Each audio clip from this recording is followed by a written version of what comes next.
Devarim. We're on the downslope now towards Simchat Torah. So before we talk about it, let's talk to our Elohim again. We'll take a look at the Torah portion. Master Yahuwah, we ask that you will open our eyes tonight, open our ears and our hearts, so that we can see, hear, and understand what your word has to tell us, so that we can follow your word, not based on our own understanding, but based on what your word says. And we ask this in the name Yahusha. Amen. All right. So Parsha Devarim. It's always falls on the same Shabbat, Shabbat Chozan. That means Shabbat of vision. Now this Torah portion would go from Devarim 1 all the way through 3:22. We're just going to consider in the handout itself Devarim 1 through 20. And then when we're done with the handout, when we're done with the lecture part, if you grasp what we've discussed in the handout, I'm going to read to you just the first chapter of Devarim, putting into the verses in English where the Aleph Tav has been taken out in English. And you say, well, it's just a grammatical pointer pointing to the subject. We don't need it. But it does give us quite a bit of meaning if we include through the Aleph and the Tav in our understanding in English. So, Shabbat Chozan, Shabbat of vision. So in today's Torah portion, Moses begins to repeat the Torah to the new generation of the children of Israel that's preparing to enter into the Promised Land. The unbelieving generation has died off. Remember back in Shemot, they had the opportunity to cross over the Jordan. They didn't want to cross over the Jordan because 10 tribes saw that something was up, or 10 people saw something was up. 2 said, hey, there's nothing up. So they didn't go over, so they were wandering for 40 years until the wicked generation, or the old generation, unbelieving generation, died off. So we would consider this to one of the reasons that we call this the Shabbat of vision. In it we see the restored remnant preparing to enter into the 1,000-year reign under Yahushua HaMashiach, in which they will again undergo a short period of temptation after the Satan is allowed to enter the Garden of Eden at the end of 1,000 years. This is within the gates, after a wicked world has died off outside the gates. And if we understand what's going on in Devarim, it's going to help us to understand what's going on in Revelation. What we can also take a look at this is our preparing to enter into another year of service to Yahuwah our Elohim. Every year presents or represents a new promised land for us, a practice run before the real thing takes place, so to speak. Now the book of Devarim is going to be a retelling of the Torah, a re-education prior to entering the Promised Land, where the children of Israel are to follow the Torah and the directions of Yahuwah Elohim and destroy the pagan influences in and throughout the land. And that's a very important thing, because that plays out over and over and over in the helical time that we talk about the Torah. It will be their choice to do so or not. It is our choice to do so or not. In this, we also have a vision of the remnant ministering the Torah to a dying world during a period of tribulation, and an application of our entering into a new year of Torah study after Simchat Torah. Simchat Torah is when we reach the end of Devarim, and we roll it back to Bereshis to start over in the year of studying the Torah, learning what the Torah says, and in the process, killing off beliefs that we've held contrary to it.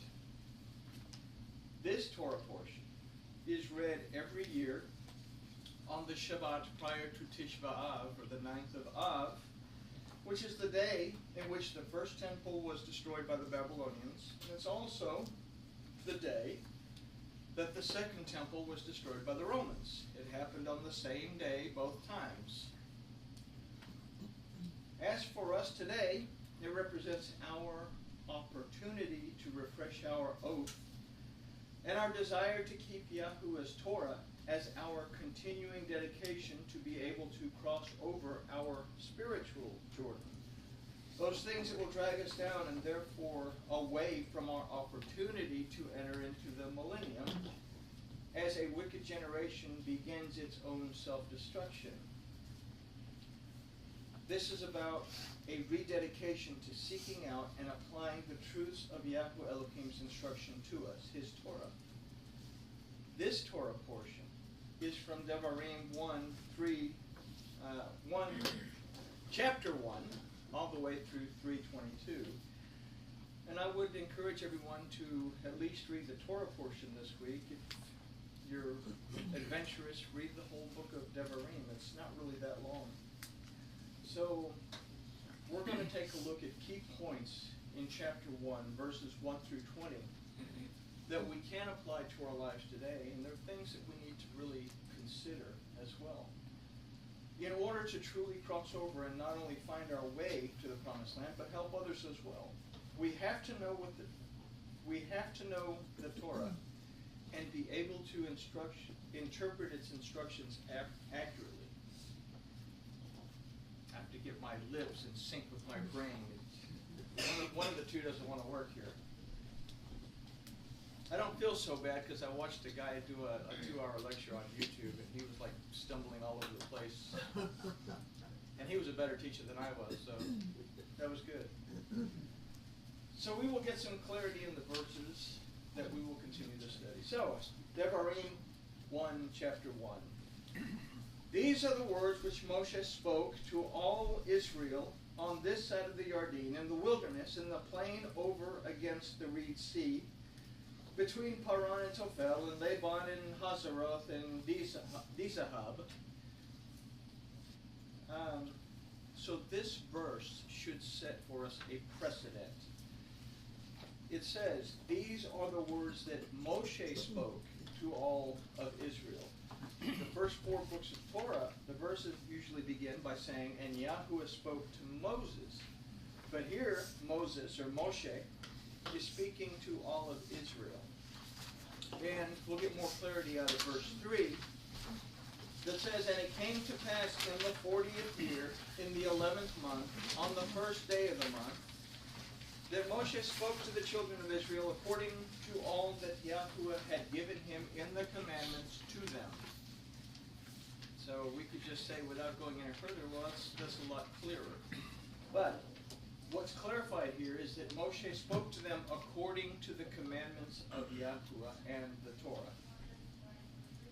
Although there is much to be understood in this verse, we could spend quite some time tearing this verse apart, but we're not going to do that this evening. The main point for us is to understand that we have the authority to daber, to speak, declare, and proclaim the commandments and promises of Yahuwah Elohim if they are found in his Torah. Everybody catch that? We have the authority. Moses was a guy. We are peoples. We have the authority to speak, to declare, to proclaim the commandments and promises of Yahuwah Elohim if they are found in his Torah. In this case, Moses is speaking to the remnant. The unbelieving generation has died off. If we will consider in the 40th year, we have to consider too that we make a transition in our belief system as we shed false beliefs and replace them with beliefs that are grounded in the word of Yahuwah. Remember 40, the mem, but 40 is the number for transition, to go from one stage to another. We change if we hold on to the truths. This leads us to the 11th month. The 11th letter is the Kaf, which represents blessing. And in this we are restored in the presence of the first day. Well, what happened on the first day? It said, let there be light. That we are restored back into the light that separates us from the darkness. this, like everything else in the Torah, is instruction as to how to proceed in our day-to-day as we travel through the wilderness that we call life, on our way to fulfillment of the promise of Yahuwah Elohim.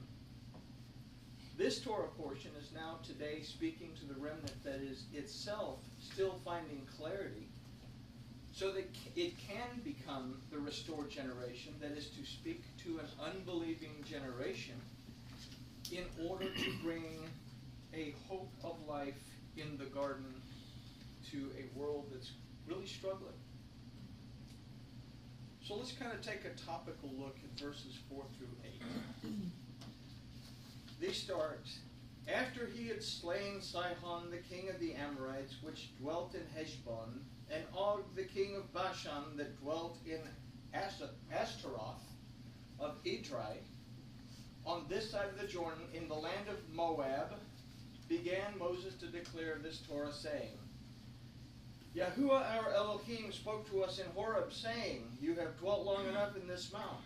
Turn you and take your journey and go to the mount of the Amorites, and to all of the places near it, in the plain and the hills and the valley, in the south and by the seaside, to the land of the Canaanites, and unto the Lebanon, to the great river, the river Euphrates.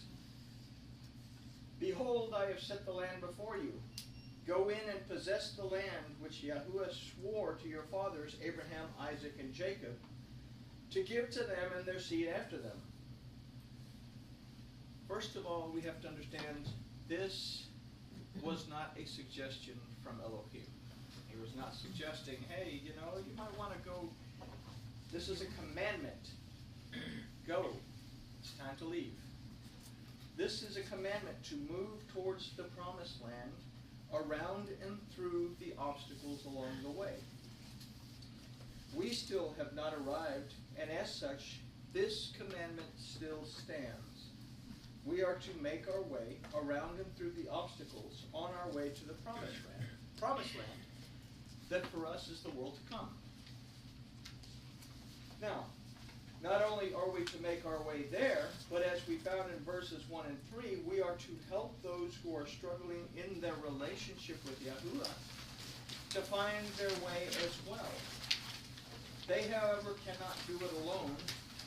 They, and we also, need a little help and guidance along the way, and the solutions are offered here in verses 9 through 18 that say, And I spoke to you at that time, saying, I am not able to bear all of this, or bear you by myself. Yahuwah your Elohim has multiplied you, and behold, you are to this day as the stars of the heavens for a multitude. Yahuwah Elohim, the Elohim of your fathers, made you 1,000 times so many more as you are, and bless you as he has promised you. Now, can I myself alone bear your cumbrance, and your burdens, and your strife? Take wise men and understanding, and known among your tribes, and I will make them rulers over you. And you answered me, and said, The thing that you have spoken is good for us to do. So I took the chief of your tribes, wise men, and known, and made them heads over you, captains over thousands, captains over hundreds, captains over 50s, captains over 10s, officers among your tribes. And I charged your judges at that time, saying, Hear the causes between your brethren, judge righteously between every man and his brother, and the stranger that was with him. There's 12 tribes that left Egypt. But there were also people that lived in Egypt that were not of the children of Israel that left Egypt. These were not proselytes that were wanting to be, what's it called? What's the word that I'm looking for? When you, they wanted to become Jewish. No, these people were escaping Egypt. These were strangers. These were not part of the descendants of Abraham, Isaac, and Jacob. But they still had the same covenant promises because they had linked themselves to the people of Israel. So they are included in this. And when we consider this today, we consider that it's not only the house of Judah and the house of Israel, the northern kingdom and the southern kingdom, or the southern kingdom and the northern kingdom, but that the Torah applies to the stranger in the house. If you want to believe in the New Testament and love Jesus, then because you want to do that, you are bound to the Torah. People don't realize this. You cannot have Yahusha Elohim, or Yahusha HaMashiach without the Torah. So they are bound to the Torah. But they don't realize it. And this is why this is so important, because we have to teach a world that worships what they don't know. Okay? Anyway, the stranger in your house. Let's see. You shall not respect persons in judgment, but you shall hear the small as well as the great. You shall not be afraid of the face of a man, for the judgment is my own. I can make up whatever I want. Oh, wait, no, wait. That says the judgment is Elohim's. I can't make it up. I have to go by what the Torah says. And the cause that is too hard for you, bring it to me, and I will hear it. And I commanded you at that time all the things which you should do. Now, I have been wrong about my calculations, so I will give you the right numbers. I watched a lecture, somebody that was amazing, but he brought some stuff to clarity. Here we all have a tremendous responsibility. We are also faced with a tremendous responsibility as to discernment. In 2003, there were 33,000 denominations of Christianity. In 2008, there were 38,000 denominations of Christianity. 2016, there are 41,000 denominations of Christianity. Orthodox, conservative, Reform, Reconstructionist, and liberal Judaism. This one is too strict. This one isn't strict enough. This one believes that, and I don't agree with it. If you don't like what you hear, break away from your denomination and start a new one. Everyone worships in the way that feels good to them, without regard for the Torah of Yahweh. This is what the remnant will face in the last days. This is what we face today, and will face in our new year of Torah after Simchat Torah. There is one Torah. There is one instruction. This gives us an idea as to what. And the cause that is too hard for you, bring it to me and I will hear it means. The Torah is represented by Moshe, or Moses. And it must always have the final say. If we are teaching according to Torah and people don't want to hear it, remember, the judgment is Elohim's. Romans 7. Now, Romans as a book, people shouldn't even read it if they haven't got a foundation in the Torah and in the prophets. You can't understand Romans without understanding the marital laws in Vayikra. And without that, you make a mishmash and you make a mess of it. You do what Peter said. You twist up the words of Paul, whose writings are hard to understand. Paul was a genius. I got this from the guy that I listened to his lecture too. And it made sense. Why would Elohim choose a brilliant student of Gamaliel? You weren't a student of Gamaliel unless you memorized the Torah and the prophets. He was the brightest student that he had. Why would Elohim choose the brightest student, a genius, to go to the lost tribes, the lost 10 tribes of Israel amongst the Gentiles, to teach them that it was okay to come back to Elohim and his Torah? If we don't understand the Torah, we cannot understand the book of Romans. But this isn't about that. Paul is addressing an issue concerning the house of Israel. the children of Israel from the southern kingdom that were dispersed among the Gentiles. And what he says at Romans 7:1, however, finds its application in every aspect of our living a life according to the entire Bible's principles.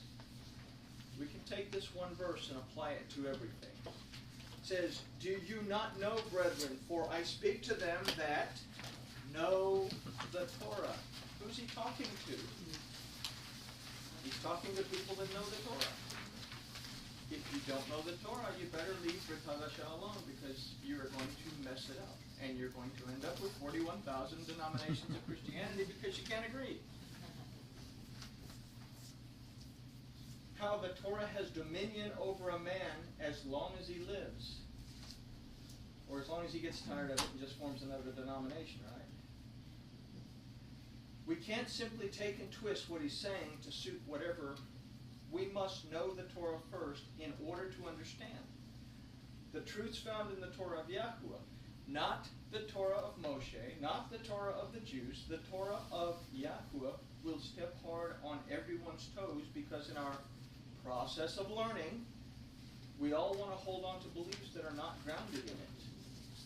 So everyone is going to struggle a little bit, because we all still have junk in the trunk that we have to let go. I have junk in the trunk that I have to let go. Now, I watched this lecture and I felt, wow, I just got my doctorate, and this guy, I want to go back to grammar school because I don't know anything. So, verses 19 and 20. "And when we departed from Horeb, we went through all that great and terrible wilderness, which you saw by the way of the mountain of the Amorites, as Yahuwah our Elohim commanded us, and we came to Kadesh Barnea. And I said to you, you have come to the mountain of the Amorites, which Yahuwah your Elohim does give to us." So truth be told, we are always wondering. We read this book or watch this person on YouTube. We read the Bible and seek out commentaries or lectures to expound on what we've read. We are all seeking clarity, as we all want to understand as Yahuwah our Elohim commanded us. It is in this wandering that we come to Kadesh Barnea. That means a dedicated wandering. We're wandering about, but we're dedicated to our wandering. We all believe that we are dedicated in our searching for truth in the Word of Yahuwah. We all find our way to the mountain of the Amorites. The word Amore means to say, but it also means to certify as true, to challenge, to determine. But also keep in mind that this word means to think, to suppose, I guess, and to boast. Not everything that we learn in our wandering is going to be true. We will also seek to certify it as true or challenge its truth, but ultimately we must come to the realization that we often think and suppose that what we have discovered is truth, as opposed to believing the word of Yahuwah that it's true. We can read a set of verses within the Torah itself and find clear commentary as to what these verses mean throughout the Torah. This is how Paul was able to so brilliantly explain to these 10 tribes that basically knew who they were, but they had forgotten everything about their heritage, who they were and why they could come back, because he understood it and he was able to find the commentary throughout the Torah and link together a truthful statement to give to them in his epistles. We have reached Parsha Devarim, and on this Shabbat, a vision, we have to look clearly to the coming months before we roll the Torah scroll back. It is now that we begin to evaluate where we are, where our beliefs are, and whether or not they truly line up with the Torah of Yahuwah, our mighty judge, who has the authority to redeem us, deliver us, restore us, and bring us rest. I can only provide information for you that in my studies I've considered to be true. Only you can make the decision to test it, and if it is true, apply it. If our vision is to enter into the garden in the world to come, we must must look to the Torah of Yahweh to find our way. If we love our neighbor as ourselves, we must seek to help them too, to find the truth in the word of Yahweh, just as the remnant will seek to lovingly help a dying world in the tribulation. Yahusha opened the door. His blood at the top was the key. Stepping through this open door will be our choice. So, what could we say that we've discussed here? That we have a responsibility to speak the word, as long as it lines up with the commandment of Yahweh. We are going to study the word, but we have to find things that line up with the word of Yahweh, because if we don't, then we make a mess of it. I want to read this first chapter of Devarim with the little aleph and the tav inserted. We leave this out. We leave the et out in the English. We read it in the Hebrew, even in the Aramaic. This is here. Represents the word of Yahweh. So let's consider this.